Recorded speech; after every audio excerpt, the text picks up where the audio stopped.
Hello viewers, Sniper Wolf 1001 here with another figure unboxing and review, and today we're going to take a look at the Capcom Figure Builders Tigrex. Now I believe this is actually a re-release of the Tigrex that they made a while ago, but I'm pretty excited to take a look at this since I have a newfound respect for Tigrex after playing Iceborne, and you know, the figure is looking pretty cool. Like taking a look at the box here, you might not be able to see it too well with all the light glare there, but of course, Tigrex right in the center. Taking a look at the box here, of course, we have some artwork of the... Well, not artwork, it's the model right there on the side. And of course, here on the back, just more stuff, just going into more detail, some close-ups of like the feet and the face and whatnot. Not too much to look at here on the box. But with all that, I'm going to open this up and then take a look at this. And I mentioned that I have a newfound respect for Tigrex after playing Iceborne because Iceborne was actually the first game that I actually was able to fight Tigrex normally, because Monster Hunter 3U was actually the first Monster Hunter game that I ever played, and Tigrex was not in that game. And the only time I fought Tigrex was in Metal Gear Solid Peace Walker. And of course, that game's not really like a traditional Monster Hunter game. You're kind of fighting these monsters with guns and rocket launchers and stuff. But yeah, with Iceborne, I actually got to fight him in a proper Monster Hunter format. I got to finally experience how awesome and how crazy this monster is, so definitely excited to take a look at this model. So taking a look at Tigrex, now that he's finally out of all the packaging and stuff, just as a bit of a close-up here, just as we focus, I'm actually very impressed with the colors and the detail on this Tigrex model. You can just see right here, taking a look at the colors here, I'm really liking the kind of brownish yellow that they use on the body here, especially on the main body back here when you can see like the blue stripes going all the way down the main body here. And then of course when we go to the head, of course we have that deep blue which kind of transitions down to a bit of a turquoise and into green, then it goes out into yellow to join the rest of the body here, which is pretty cool. Again, liking the detail on the eye. Of course you can see like the kind of yellow and black that they have there, looking really good. There's a lot of detail going through this, and then down to the mouth, of course we have that nice fleshy color. Of course the tongue is very nicely detailed as well too. Of course you have all like each individual teeth there, which is looking really good. Of course, like the little membrane of skin that they have here to join the jaw, looking really good. Of course, like with all of the little different like lines in the membrane of skin there, which is looking really good. Taking a look at the actual claws. Again, really liking the claws here too. Again, I like the coloration. Of course, this kind of obsidian black that they use on the claws. Of course, the claws, they're looking very sharp. I like how there's a lot of like indentation and a lot of kind of stress marks that they have on the claws here to make the claws look like they're almost like worn out. The claws are looking really good. And of course, when you take a look, comparing the front claws with the back claws here, you can see that the back claws are definitely on a way sharper angle, which makes sense for the hind claws here. Really liking the aesthetic of them. Of course, they have that same distressed, kind of worn out look with all of the indentation and stuff on it. And then, of course, I like the coloration. Of course, we have that kind of the obsidian black kind of transitioning up into that dark brown and then into the yellow again. Of course, we get more of the blue stripes on the hind legs there, which is looking really good. Another thing that I'm pretty impressed with, color-wise and detail-wise, is of the membrane of skin here, which forms the wings. You can just see right here, you can see veins going all the way down this membrane of skin, which is looking really good. Looks kind of realistic, right? Of course, you have like little stress marks going all the way down. Like, I'm pretty impressed with this. Like, I think the little detail of like the veins and stuff is pretty cool. Of course, the little spike that they have here at the end of the wing. Definitely loving this coloration. A lot of varied colors, you know, from the blacks going down to a bit of an orange here, and then yellow. Of course, we have more of the blue stripes, and then this kind of deep blue right here at the end, at the spikes here. Looking really good.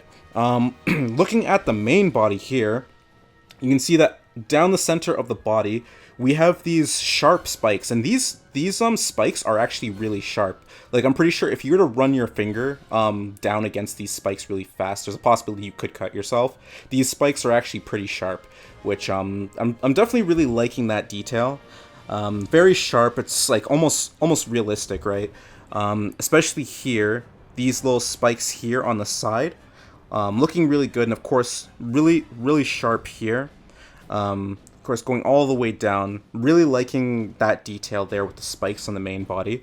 And of course, looking at the tail, of course, like, it's looking really good. Of course, it has that coloration. It's kind of down to a darker brown here as it gets to the tail. But looking on the underside of the tail here, you can just see the many different segments going all the way up through the tail until, of course, we get to the very end where we hit that little black spike there. Of course, I'm really liking the little spikes that we have that go all the way down the sides of the tail, looking really good. And of course, they have that kind of faded coloration there on the spikes. Definitely really impressed with this Tigrex model. And of course, I like the little base that they use here, the environmental base. How it's kind of like he's on rocky terrain. And the pose, I feel like this was definitely like the perfect pose that they could have chose for Tigrex. I like how here, you know, he has his right arm kind of propped up against a wall, and he has his other arm right here, almost as if he's getting ready to kind of pounce on his target, like kind of leap at you. Definitely really liking this pose, and this pose, like the angles that they chose for it, definitely shows off a lot of Tigrex's silhouette. Shows off the angles a lot nicer. Definitely a really nice pose and a really nice looking model.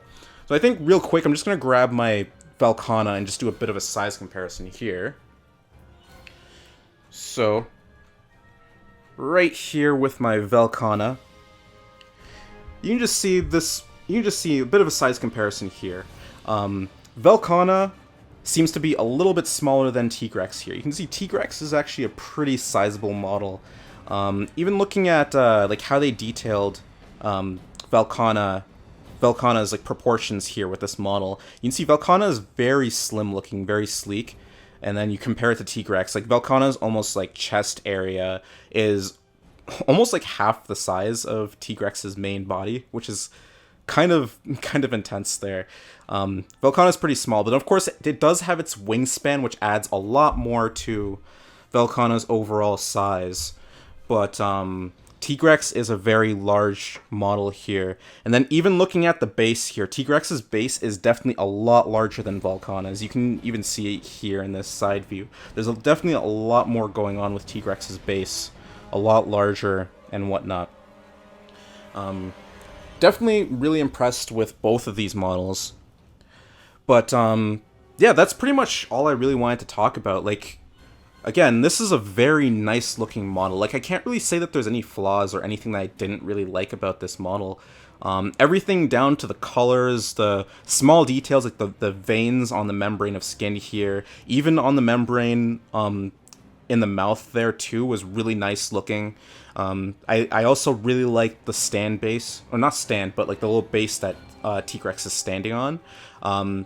Another thing that I actually like about this base is I kind of like how on the sides here they chose to go with a different color. They decided to go with like a dark red here. Reason why is because that dark red color there, especially back here with the rock that kind of props up the tail, that color offsets the color that they use. That's the color that's kind of dominant on this figure, because there's definitely a lot of brown here, a lot of yellow. So I'm kind of glad that they kind of went with a red here to kind of make it more distinguishable, I guess.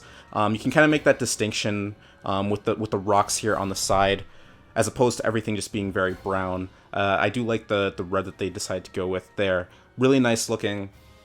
Honestly, I think if you're looking for a Tigrex model, I personally think that this is a very safe purchase. Like, you're not going to be disappointed. Like, you're going to be paying for a very heavily detailed model. It looks really good in every regard.